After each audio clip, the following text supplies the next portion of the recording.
आपने ये पोस्ट तो देखी ही होगी, या फिर ये, I think people are losing their conscience. मैं ऐसा क्यों बोल रहा हूँ, चलिए जानते हैं।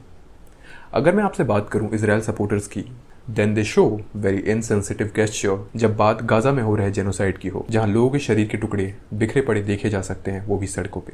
अलॉन्ग विद दैट बिलखते बच्चे जिनका घर परिवार सब कुछ छिन गया है। या इसके उलट अगर मैं फ़लस्तीनी सपोर्टर्स की बात करूं तो वो अपनी आंखें बंद कर लेते हैं 7 अक्टूबर के हुए हादसे से, जहां औरतों का रेप होता है, उनको नंगा करके परेड निकाली जाती है और कई मासूम मारे जाते हैं।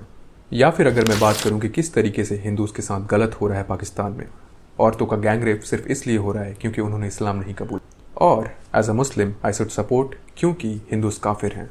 या मैं एज अ हिंदू कोई आवाज़ नहीं उठाऊंगा जब मुस्लिमों के साथ गलत हो, उनकी बहन बेटियों की इज्जत लूटी जाए।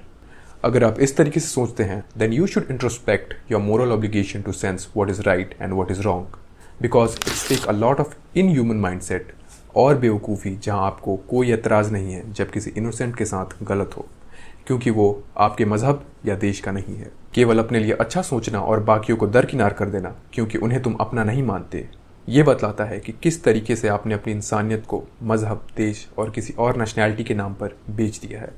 क्या इस तरीके के इंसान बनना चाहेंगे आप? Always remember, if it's the conflict between two powers, झेलना आम आदमी को ही है।